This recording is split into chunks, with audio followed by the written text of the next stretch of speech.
कि सुखी होना चाहते हो भाई, शांति चाहिए, और शांति चाहिए तो जबान पर कंट्रोल भी चाहिए, आना भी चाहिए, बर्दाश्त करना भी सीखना चाहिए, और कभी कभी टोंट कसने से, ताना मारने से भी बचना चाहिए, क्योंकि उस समय थोड़े देर के लिए तो मजा आएगा कि मैंने भी उसको खरी खरी सुना दी। ऐसी सुनाई याद रखेगा जिंदगी भर। तो कलेजे को थोड़ी देर के लिए तो ठंड मिल गई ना, आपने बोल दिया, लेकिन घूम कर आएगी वो चीज। इसलिए सबसे पहले सावधान हो जाना कि आप जितनी हिंसा हाथों से करते हैं उससे कहीं ज्यादा अपनी वाणी से हिंसा करते हैं। कोई भी आदमी सब कुछ भूल सकता है लेकिन अपमान नहीं भूल सकता, ये याद रख लें आप। अपमान कोई नहीं भूल सकता, याद रखेगा। दिल पर चोट लगती है उससे, और सब घाव शरीर पर लगे हुए जल्दी भर जाएंगे। और जीभ पर घाव लगे तो शरीर में कोई भी अंग इतना जल्दी घाव ठीक नहीं होता जितना जीभ पर लगा हुआ घाव ठीक होता है। सबसे पहले ठीक हो जाएगा, लेकिन जीभ से लगा हुआ घाव जिंदगी भर ठीक नहीं होता, जिंदगी भर। तो क्या समझ में आया कि आज से शांति की कामना हम करेंगे तो सबसे पहले अपने व्यवहार को ठीक रखेंगे, अपनी लपलपाती जीभ को ठीक रखेंगे। ताना देने की जो आपके पास कला है वो कलाकारी थोड़ी देर छोड़ दीजिए, बहुत कलाकारी हो गई। झूठ बोलना, निंदा करना, दोष ढूंढना बचिए। और सबसे ज्यादा चुगली चुगली खेलना, बड़ा मजा आता है इसमें भी। लोगों ने क्लब बना रखे हैं, और किसी के पास जो क्लबों में बैठकर तंबोला पार्टी, फलानी पार्टी, क्या क्या पार्टी, वो किट्टी पार्टी, पिट्टी पार्टी, क्या क्या पार्टी है, सब में निंदा चुगली करने के बाद जिसको वहां भी मौका ना मिले तो पड़ोसन दो इकट्ठी हो गई, बाहर पेड़ के नीचे वहीं बैठी, वहीं शुरू हो गई, और आधा पौना घंटा तक निंदा चुगली करने के बाद फिर आखिर में शांति पाठ करती हैं। शांति पाठ जो होता है ना, जो भोग डाला जाता है, वो आपने सुना कैसे भोग डालते हैं? मरण दे भैन सानू की लेना, मरने दे बहन हमको क्या लेना देना। ये आखिर में शांति पाठ होता है। जैसे ये बोल दिया तो इसका मतलब है कि अब शांति पाठ हो गया, देर हो गई, चलते हैं अपने घर में, क्योंकि 40 मिनट हो गए। समझ में आ गया कि ये सब वो चीजें हैं जिनके द्वारा हम अशांति लाते हैं अपने घर में। और जब अशांति अपनी जिंदगी में लेकर आते हैं तो ये ध्यान रख लीजिए, कितने भी सुख के साधन हमारे घर में क्यों ना हो, सुख नहीं टिकेगा, वो तो शांति की जमीन पर टिकता है। इसलिए शांति पाठ और स्वस्ति वाचन दो चीजें बहुत जरूरी है, जिससे मांगलिक हमारे जीवन में पाठ होते हुए मंगल हो सके, शुभ हो सके। एक तो वह चीजें जरूरी, शुभ मंगल वाली चीजें बोलिए, दूसरी शांति देने वाली चीजें बोलिए। तो आज से सावधानी बरतेंगे, क्योंकि हम सब शांति के ग्राहक हैं। सभी लोग इस बात को ध्यान देंगे। तो कितने लोग तैयार हैं कि आज से अपनी वाणी का बहुत अच्छा उपयोग करेंगे, दुरुपयोग नहीं। पूरे गुरुग्राम के लिए, गुड़गांव के लिए बहुत बहुत बधाई। एक बार ताली बजा के स्वागत कीजिए, अपना अभिनंदन कीजिए। बहुत अच्छे लोग यहीं रहते हैं सारे के सारे, इसलिए इस जगह को गुड़गांव भी कहते हैं, पूरा गुड़ का ही गांव है। और दूसरा गुरुग्राम तो है ही है। तो अगली बात, क्योंकि एक बिंदु समझाया मैंने, एक पॉइंट समझाया, अब दूसरी बात। मैंने आपको बताया कि व्यवहार शांति वाला हो, जिससे जीवन सुखी हो सके। वो चीज़ मत बो देना जिसकी फसल काटनी मुश्किल हो जाए। ठीक है, समझ में आ गया। अब आगे चलते हैं। अगली बात, सब लोग ये जानते हैं मंदिर क्यों जाते हैं, तीर्थ क्यों जाते हैं, गुरु की शरण क्यों जाते हैं। सब लोग जानते हैं कि भगवान के चरणों में ही शांति है और कहीं शांति नहीं। जब हो जाए दिल उदास, हो जाए घर में अशांति, तो शांति के लिए कोई ना कोई जगह ढूंढते हैं और वो भी भगवान वाली जगह ढूंढते हैं। तो समझ में आया कि शांति अगर कहीं है तो भगवान के चरणों में है। इसलिए जितना जितना भगवान के चरणों से जुड़ोगे, जीवन में शांति आएगी। तो ये भी समझ में आ गई बात कि शांति के लिए आपको मंदिर, प्रार्थना, पूजा जरूर करनी चाहिए। तीसरी बात, शांति आपके घर में अगर एक दूसरे के प्रति प्रेम का भाव, त्याग का भाव, सैक्रिफाइस का भाव अपनाएं, स्वार्थ को हटाएं, तो निस्वार्थता में, त्याग में, बर्दाश्त में शांति आती है। अगर आप स्वार्थ वाले बन जाएंगे, शांति चली जाएगी।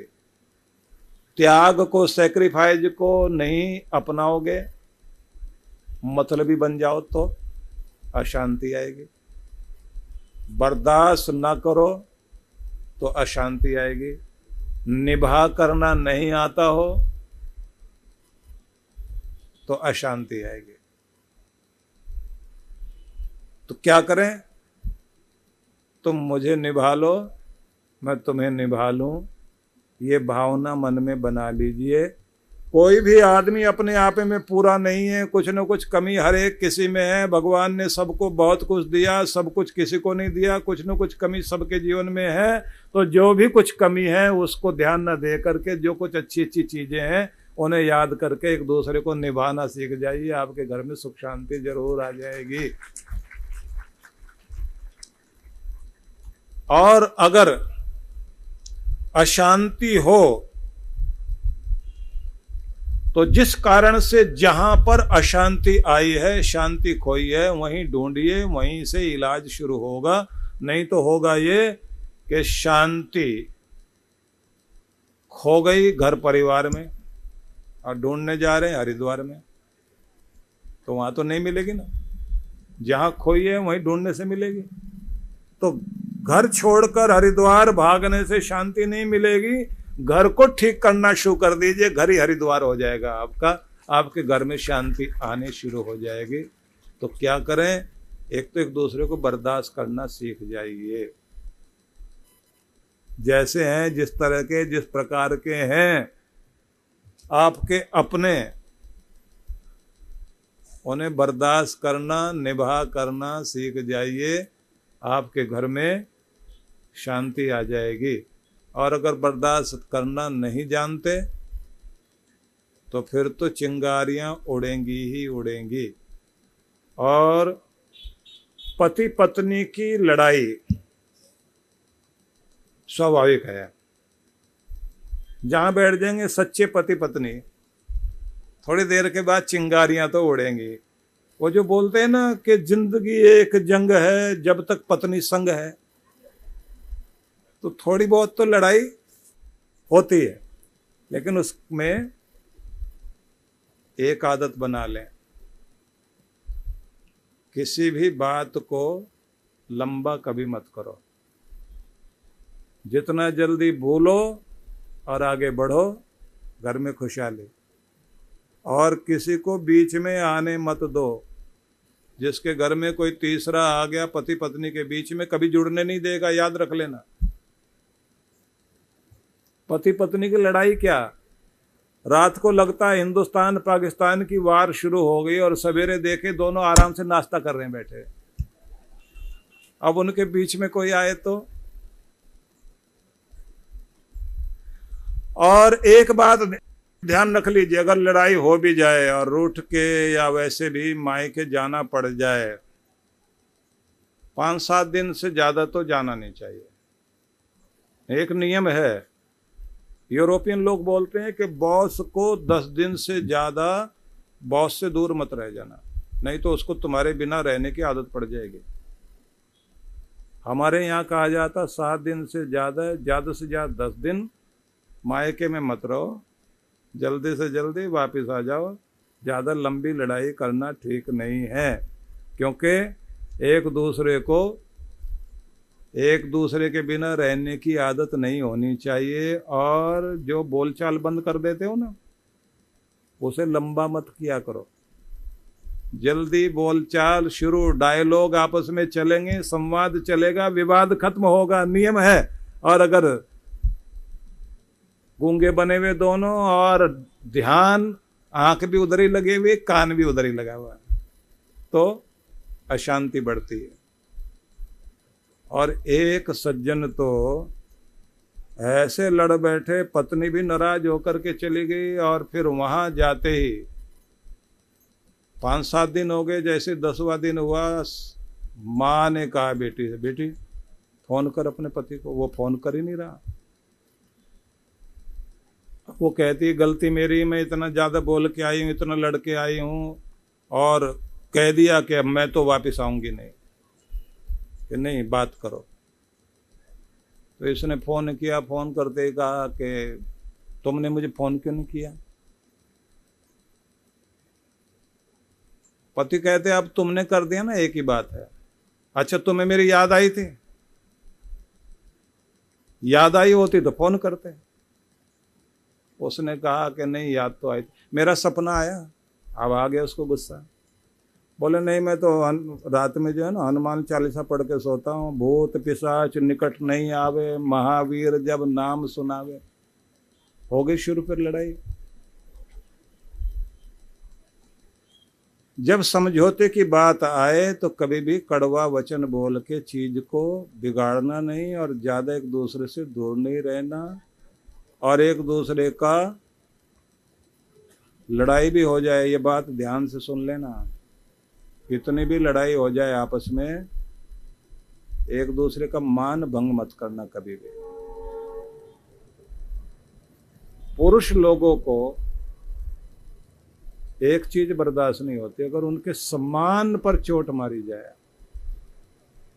वो हमेशा उसको याद रखते हैं। और लेडीज को अगर उनके मदर फादर के बारे में कुछ कह दिया, वो कभी नहीं बोलती। कुछ भी कह दिए उनको बर्दाश्त कर लेगी, लेकिन अगर उनके फादर के बारे में, उनकी मदर के बारे में, माँ बाप के बारे में कुछ बुरा भला बोला, नहीं बोलेगी। फिर भी मैं आपसे ये कहना चाहता हूं कि अगर आप चाहते हैं आपके जीवन में शांति रहे, तो कड़वी बातों को जितना जल्दी हो भुला दो, उन्हें दोहराओ मत। और डायरी में लिखना तो बिल्कुल नहीं चाहिए। डायरी में लिखने अच्छी चीजें लिखो, अपनी लड़ाइयाँ मत लिखो कभी भी, मेरे साथ क्या हुआ क्या नहीं। कितने लोग तो ये होते हैं, महिलाओं में खास तौर से मैंने देखा है, आपस में बात कर रहे होते हैं, बहन मेरे तो यहाँ लिखा हुआ है, यहाँ सारा यहाँ लिखा हुआ है। शादी को कितने साल हो गए? 40 साल, 60-65 की हो गई, लेकिन अभी भी कहती है मेरे तो यहाँ लिखा हुआ है। जब शादी हुई थी ना, ननद ने क्या बोला था, पड़ोसन ने क्या बोला, पूरा याद है मुझे, एक एक करके सुन लो, आज पूरा बता दूंगी। कभी भी बैठिए, इनकी बातें सुनिए, आप देखिए पूरा ऐसे सुनाएंगे।